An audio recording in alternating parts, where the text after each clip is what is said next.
Banyak orang yang mendeskripsikan aroma musk, tapi sangat sedikit yang benar-benar memahaminya dalam teknis perfumery. Musk memiliki karakter yang powdery, warm, dan skin-like tone. Namun penting untuk dipahami bahwa ini bukan musk dalam arti natural. Natural musk memiliki profil aroma yang animalic, lebih tajam, dan ada sensasi sweet dan fruitiness. Sementara aroma musk yang modern adalah hasil rekonstruksi. Dalam perfumery modern, aroma musk adalah hasil building block.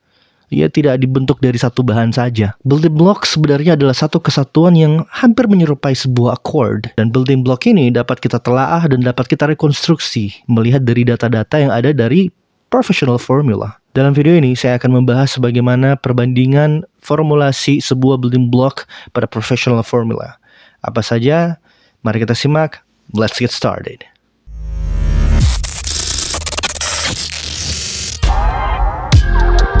Hai, selamat datang di Perfumery Study bersama saya dengan Real Noor. Dan di video ini saya akan menggunakan pendekatan yang analitik, yaitu saya akan menggunakan data dari GCMS, Gas Chromatography Mass Spectrometry. Namun hasil dari GCMS ini hanya menunjukkan senyawa-senyawa yang ada pada sebuah formula, bukan sebuah hasil akhir atau bagaimana sebuah aroma itu dibangun dalam bentuk impresi.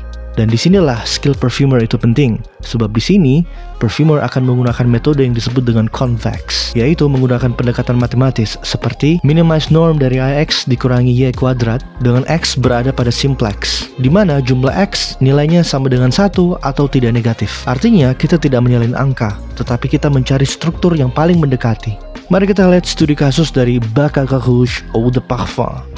Baccarat Rouge Eau de Parfum menggunakan cashmeran sebanyak 1%, lalu menggunakan ethylene brassylate sebanyak 0,05%, kemudian ada musk ketone 0,02%, kemudian ada ambretolite yang didilute 10% dengan nilai 0,05%, kemudian menggunakan tonalide 0,02%, kemudian ada galaxolide 0,14% dan exaltolide sebanyak 0,2%. Dan kalau kita lihat sebenarnya distribusi ini cukup ringan atau building block ini cukup ringan, dan strukturnya menjadi struktur yang tidak dominan atau biasa disebut dengan atmospheric structure. Kemudian ada studi kasus yang kedua, yaitu Musc Ravageur by Frédéric Malle. Di sini menggunakan galaxolide sebanyak 14,4%, kemudian ada tonalide sebanyak 4,8%, exaltolide 3,9%, dan ethylene brassylate 0,9%. Dan di sini cukup dominan dibandingkan dari Baccarat Rouge Eau de Parfum sebelumnya. Namun perubahan strukturnya cukup signifikan tapi menjadi pusat komposisi. Dan musk di sini memberikan kesan musk yang lebih white musky. Lalu yang ketiga, di sini saya akan mempraktekkan sebuah komposisi dari Amouage Portrayal Man. Di sini mengapa saya mengambil formula dari komposisi musk pada Amouage Portrayal Man, karena menurut saya komposisi ini adalah komposisi yang paling universal, paling bisa diterapkan ke hampir semua formula, baik itu citrusy, baik itu woodiness, baik itu sweetness, baik itu sebuah floral. Dan konsep ini merupakan konsep white musky yang cukup banyak ditemukan di berbagai macam formula. Di sini saya akan menggunakan ethylene brassylate sebanyak 2,1%. Ethylene brassylate ini merupakan salah satu raw material yang mudah untuk ditemukan, dan ethylene brassylate juga harganya cukup terjangkau. Kemudian kita lanjut menggunakan tonalide. Nah, bentuk dari tonalide itu bentuknya kristal seperti ini ya, teman-teman. Dan di sini kita perlu menggunakan scoop. Dan di sini saya akan menggunakan sebanyak 1,5% atau 1,5 gram. Very smooth aroma, dan ini juga dapat ditemukan di berbagai macam formula modern, tetapi harganya tidak seterjangkau ethylene brassylate. Oke, kita lanjut ke exaltolide.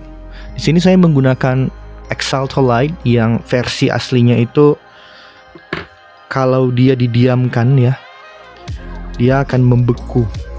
Jadi harus cepat-cepat untuk kita gunakan. Harus segera. Alright, selesai 4 grams. Kemudian yang terakhir saya akan menggunakan galaxolide sebanyak 2,2%. Alright, selesai. Lalu kita swirl So di sini saya akan berexpect aromanya lebih mirip ke white musk.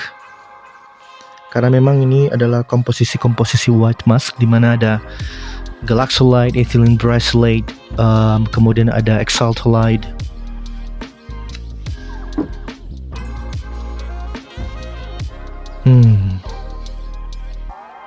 Oke. Ini ada mulai nuansa powdery, nuansnya keluar ya. Kemudian ada lebih sweet, ada muncul hint sweetness di belakang. Very warm, very clean, I must say. Seperti kulit yang baru habis mandi. Ini adalah building block yang cukup impressive. Ini merupakan satu impresi musk yang very modern, clean, powdery, a bit sweet. Sangat cocok untuk komposisi-komposisi white floral, rose, fruity.